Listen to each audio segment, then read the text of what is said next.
So it's a little after 8 o'clock. This is the Bismarck Lake Trailhead, where you have this trail up here heading up to Louise Lake, which is where I'm going. And then this trail here goes up to Lost Cabin.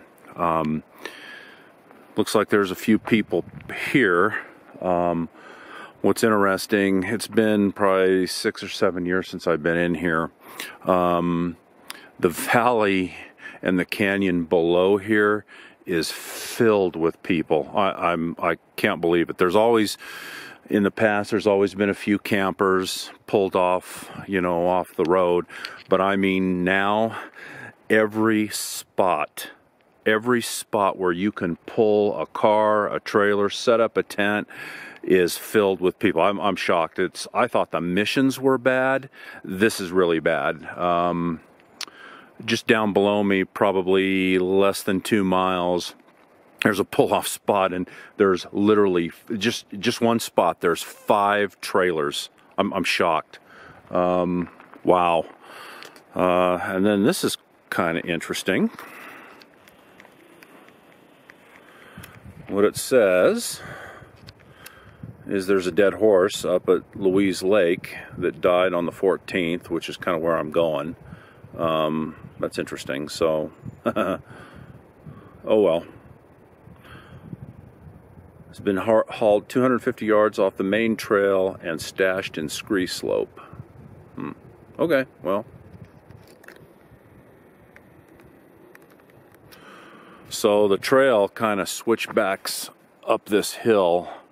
The lake's probably only about 1.5 miles. It's kind of right up here, actually, in this notch. It's probably only 1.5 miles as the crow flies, but it's a 1,500-foot elevation gain, and with all the switchbacks, there's like over 15, at least 15 switchbacks, if not more. They're really graded really well, but it puts the hike at about, I think it's 3.5 miles, if I remember right.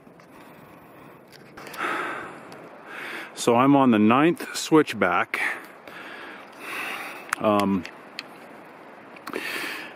This guy here is the road up to Sailor.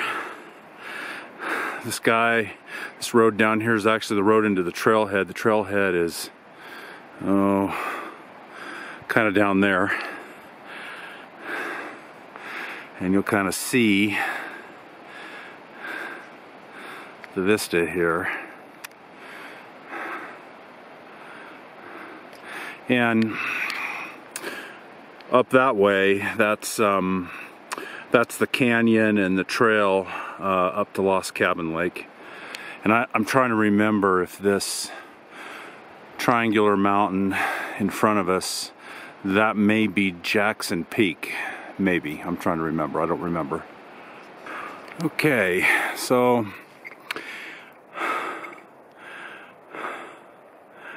I'm starting the 19th. Try this again. I'm starting the 19th Switchback.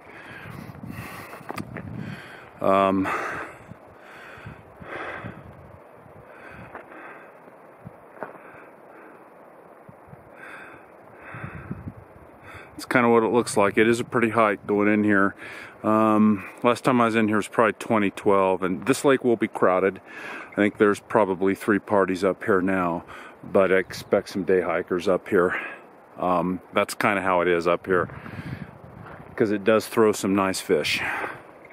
So what's happening here, can't really see it, but we're most of the way up this thing, and we're starting to moderate here a little bit. The slope is starting to moderate. What we're going to do is we're going to shoot right up here, short switchbacks right up here through this notch, and then the lake, I don't know, maybe another mile. This is the 20th Switchback. The good news is the lake is right up there. It sits right in front of that triangular peak. The bad news is still got a little bit of a climb. Not much, but a little bit.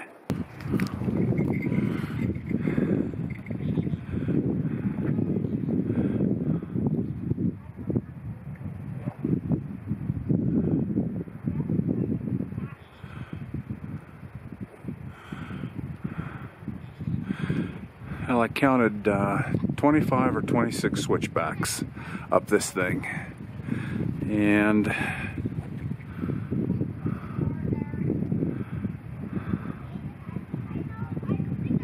it's taken me about an hour and 50 minutes to get in here. So according to what I'm told, the carcass is up here. The horse carcass is somewhere up here. It's supposed to be about 250 yards, but I guess these people went up in here looking for a camp spot on Friday and ran into it.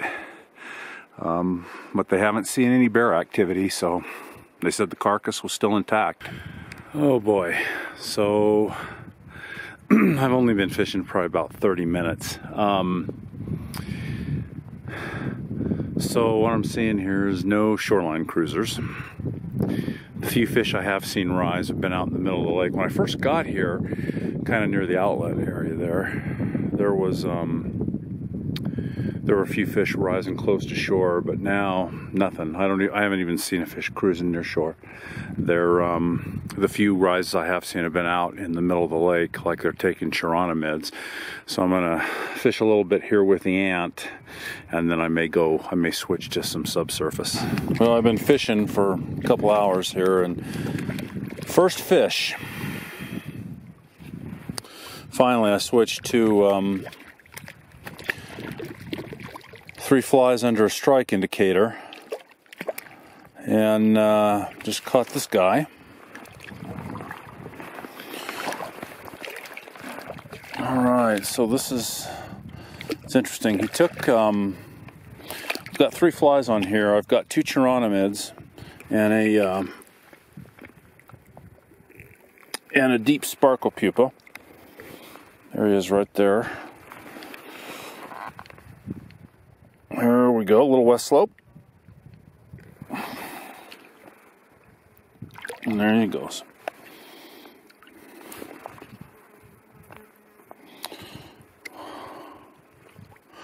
And one of the issues I have is I'm hooked up.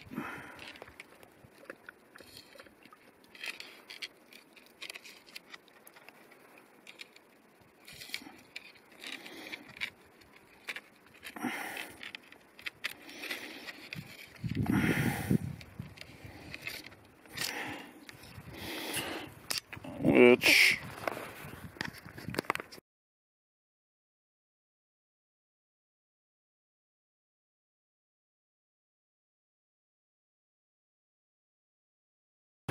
well, it's a little after 1:30.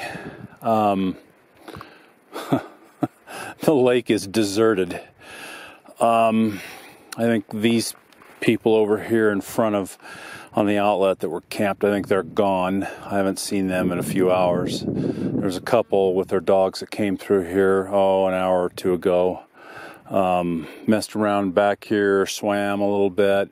The lake's deserted, so my guess is it probably has A, something to do with Sunday, and B, something to do with the bear activity sign.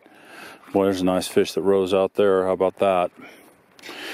So what I'm kind of doing here is I'm drifting 3 flies. I've got 3 flies under a strike indicator, 2 chironomids, and a